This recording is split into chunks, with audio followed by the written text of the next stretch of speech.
नमस्कार, मैं आर के पाल आप सभी दर्शकों का स्वागत करता हूं आपके अपने न्यूज़ चैनल शहर का दर्पण में। खबरों अब सभी खबरें विस्तार से।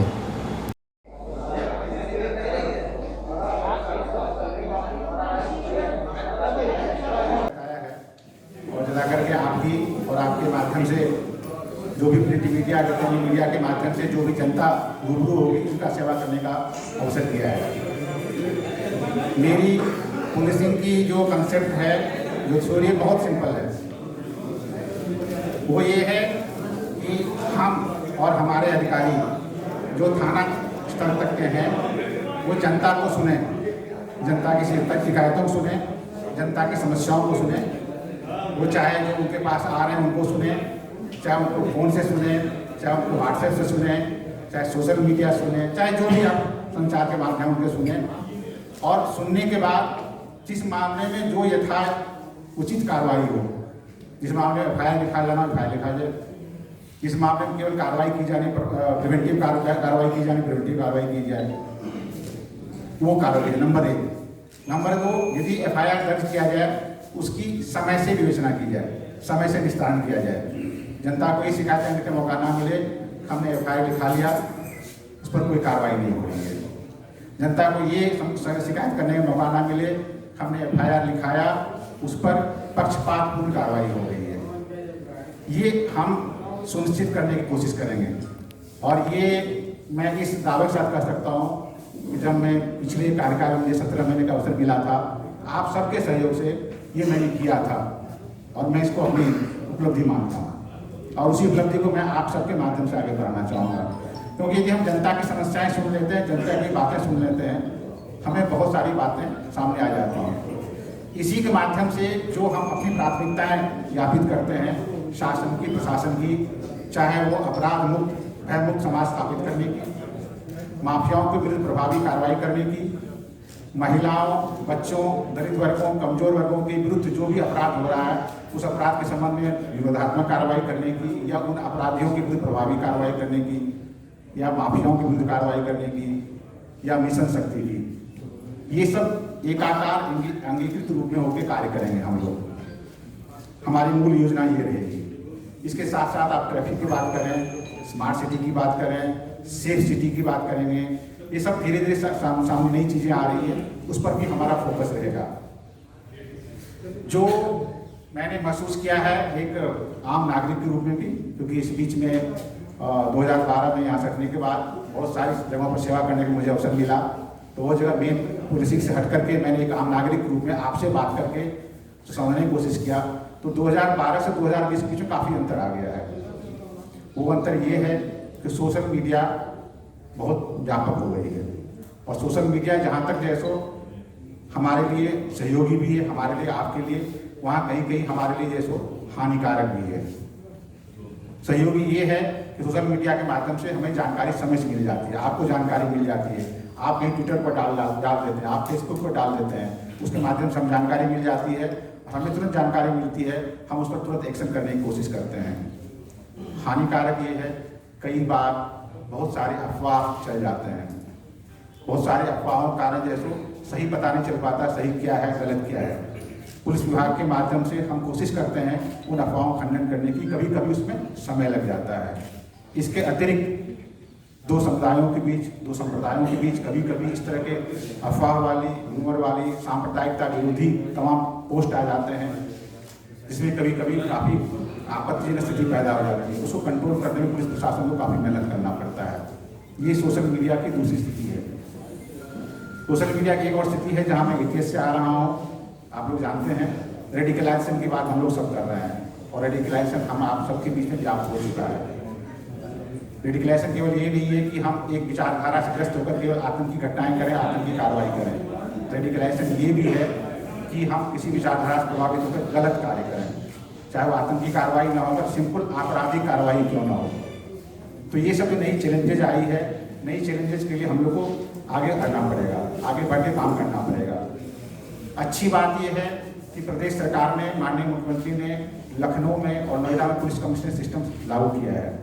मैं समझता हूँ कमिश्नर सिस्टम की दो जो सबसे मजबूत स्तंभ है हमारे पास, हमें अधिक से अधिक अधिकारी मिले हैं। उन अधिकारियों के माध्यम से जो हमारी पॉलिसी की कंसेप्ट है, जो हमारी पॉलिसी की प्रोजेक्ट है, उसको हम अच्छे तरीके से, प्रभावी तरीके से लागू कर सकते हैं। साथ ही साथ कमिश्नरेट सिस्टम में हमें मजिस्ट्रियल पावर्स मिले हैं। उन पावर्स के माध्यम से हम जो गुंडा तत्व हैं, असामाजिक तत्व हैं, सांप्रदायिक तत्व हैं, उनके विरुद्ध प्रभावी निरोधात्मक कार्रवाई कर सकते हैं। ये हमें पावर्स मिले हैं। तो ये जो चीज़ें मिली हैं, जो जनता के तरफ से सरकार ने, माननीय मुख्यमंत्री ने हम पर, पुलिस विभाग पर जो विश्वास उत्पन्न किया है, उस पर हम आप सबके माध्यम से, सहयोग से मिलकर काम करना चाहते हैं। अंत में मैं अपने दृष्टि में एक बात कहना चाहूँगा। जब मैं पिछली बार था, 17 महीने था, हमारे पुराने मित्र हैं, मैं सबको मित्र मानता हूँ। हमारे और मीडिया के बीच काफ़ी विश्वसनीयता थी। विश्वसनीयता का स्तर ये था, यदि किसी कोई बात मुझसे पूछी जाती थी, मैं मीडिया को बताता था कि ये बात है, तो मीडिया कहती थी ये अंतिम सत्य है, उसको कभी वो डाउट नहीं करते थे। मेरे लिए लाभ ये होता था कि बहुत मौक़ों पर, बहुत अवसरों पर मुझे मीडिया के माध्यम से जानकारी मिल जाती थी। साहब आपके फलां थाना क्षेत्र में घटना हुई है, फलां जगह ये हो रहा है, फलां जगह ये हो सकता था, और मुझे जानकारी मिलती थी। मैं अपने इंस्पेक्टर सीओ के माध्यम से चेक करता था, उनको जानकारी नहीं होती थी। आपके माध्यम से सूचना मिलती थी, उस सूचना से हम अपनी पुलिसिंग को बहुत प्रभावी, बहुत मजबूत कर पाते थे। हम आज प्रथम दिन आपके साथ हैं। हम ये उम्मीद करेंगे कि आपसे ये सहयोग इस मुझे कार्यकाल में मिलता है।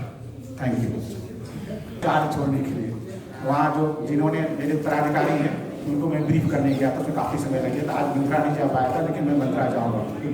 लेकिन ऐसे अपराध ना हो सर, उस पर लेकिन कोई कार्य योजना है? यस, बहुत कार्य योजना है। देखिए, ये जो अवैध शराब के निष्कर्षण, उनके उत्पादन, उनकी तस्करी, उनकी आपूर्ति, उनकी बिक्री, ये बहुत हद तक कुटीर उद्योग बन चुका है।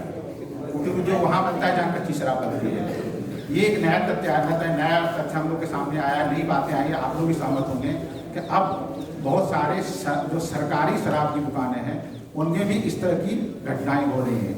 उनमें कुछ ऐसे अपमिश्रित तत्व मिला दिए जा रहे हैं, जिनके सेवन से इस तरह की जान माल की हानि हो रही है। लोग अपना अमूल्य जीवन खो ले रहे हैं। हमें ये सोचना पड़ेगा, हमें कार्रवाई करनी पड़ेगी, हमें प्रशासन के साथ मिल करके, आबकारी विभाग से मिल करके, आखिर ऐसे जो सरकारी शराब की दुकानें हैं जिनमें इस तरह की गलत गतिविधि हो रही है, उसको हम लोग ऐसे मिलकर रोक सकते हैं। तीन अंग हैं। मैं इसके बंदरा कट्टा नहीं बता रहा हूँ। बंदरा कट्टा जब मुझे जितनी जानकारी है, मैं नहीं कह सकता मुझे संपूर्ण जानकारी है। मुझे यही जानकारी है कि ये सरकारी शराब की दुकान घटना थी और उसमें इस तरह का ऑपरेशन हुआ था। इसके अलावा कच्ची शराब घटनाएँ होती हैं, आपके यहाँ व्यापक है, उस पर हम कार्रवाई करेंगे। तीसरी घटना होती है जो कि अवैध शराब को दूसरे प्रदेश से या दूसरे जिले से लाया जाता है, उस पर भी हम लोग कार्रवाई करेंगे। चौथी प्रकार की बात ये होती है कि अवैध शराब बनाने के लिए तमाम प्रकार के स्पिरिट और अल्कोहल वगैरह लिए जाते हैं, उनकी भी तस्करी होती है। ये 3-4 आयाम है, उस पर बैठ के अपने अधिकारियों के साथ मिलकर के प्रभावी कार्रवाई करेंगे। मैं ऐसा विश्वास दिलाता हूँ। सर, लखनऊ आपके लिए दोबारा नहीं है, चुनौती क्या नजर आ रही सर? आज पहले के समय में मैं चुनौती वही बता सकता हूँ, सोशल मीडिया फास्ट। अब हमसे फास्ट पुलिसिंग, फास्ट रिस्पांस की बात अपेक्षा की जाती है। भाई साहब, एक सवाल छोटा, 8 साल हो गए हैं, 8 साल बाद आपने चार्ज संभाला राजधानी का, आम जनता से कितना करीब जाएंगे, कितना करीब पहुंचे? जो भटकती है, अभी तक वो समझ नहीं पाई है कौन डीसी की है, कौन एसी की है, वो भटक के फिर वहीं आपके वहां तक जाती है, आवाज तक फिर वहीं से लौट जाती है। ये फलाते के लिए इसलिए भटकते हैं और अपराध जो है वो बढ़ता जा रहा है इस चक्कर। ये आप हमें सवाल। भाई साहब, आपकी बात का जवाब मैंने शुरुआत में दी थी, मैं इसको रिपीट करना चाहूँगा। At the cost of repetition, मैंने कहा कमिश्नरेट में, लखनऊ कमिश्नरेट में मेरे नेतृत्व में, मेरे मार्गदर्शन में हमारी प्राथमिकता ये होगी कि जनता को सुना जाए। मैंने स्टार्ट यही किया था, उसी टाइम मैंने की थी, जनता को सुना जाए, चाहे उनसे मिल के सुने, चाहे उनके फोन को सुने, चाहे उनको व्हाट्सएप को देखें, चाहे उनको सोशल मीडिया को देखें। मैं ज़्यादा नहीं बोलना चाहूँगा, ज़्यादा दावे नहीं करना चाहूँगा। मैं आपसे यही कहूँगा, यदि आपने मेरा पिछला कार्यकाल देखा है और आपको विश्वास है कि जनता की सुनवाई होती थी, तो आप एक बात जो फोन नहीं उठाते हैं, जानकारी नहीं देते, जैसे आप बता कि सोशल मीडिया पर व्हाट्सएप के जरिए बताएंगे, बहुत से ऐसे बेअंदाज लोग हैं जो नहीं फोन उठाते। मैं आज इस सवाल का ज़्यादा जवाब नहीं देना चाहूँगा। मैं एक ही और बताना चाहूँगा, इसका जवाब मैंने दिया आपको अभी दिया है। मैंने कहा था आपके माध्यम से मुझे अच्छी सही जानकारी मिलती रही है, आपके माध्यम से मुझे पता चलता रहा है, और आपके माध्यम से मैं आपको इसलिए कह रहा हूँ, आप जनता की आवाज़ हैं, चाहे प्रिंट मीडिया हो, चाहे इलेक्ट्रॉनिक मीडिया हो, चाहे डिजिटल मीडिया हो, आप जनता की आवाज़ हैं। आपके माध्यम से जनता की आवाज़ मेरे तक पहुँचेगी, पहुँचती रही है। तो पहुंचाने वाले जेल तो नहीं भेजा जाएगा। हाँ, ये जरूरी है। आपके माध्यम से जनता की आवाज़ आएगी, उसके माध्यम से जो हमें जानकारी मिलेगी, और जानकारी मिलेगी हमारे अधिकारी कर्मचारी लापरवाह हैं, अकर्मण्य हैं, भ्रष्ट हैं, निकम्मे हैं, कामचोरों के खिलाफ कार्रवाई होगी। 4-5 साल के भीतर जो है कई कप्तान भी बदले और नए कमिश्नर भी आए, लेकिन कई घटनाएं राजधानी में हुई हैं, ये बड़ी बड़ी घटनाएं, लेकिन अभी तक खुली नहीं। मैं कोशिश करूंगा कि जो इस तरह घटनाएं पिछले कुछ सालों की, मैं नहीं कहूँगा सारे सालों की, उसे समीक्षा करके देखूं, और मैं कोशिश करूँ कि उसमें कितनी घटनाएं खोल सकता हूँ। ये मेरे लिए चले। फिलहाल आपके समय की कोई नहीं बाकी जी, फिलहाल आपके समय की कोई नहीं बाकी सब बाकी है। ये मेरा सवाल। मत होइए कंफ्यूज, देखते रहिए शहर का दर्पण न्यूज़, क्योंकि खबरों की नब्ज पहचानते हैं हम। फिर अगले बुलेटिन में मुलाकात होगी, तब तक के लिए नमस्कार।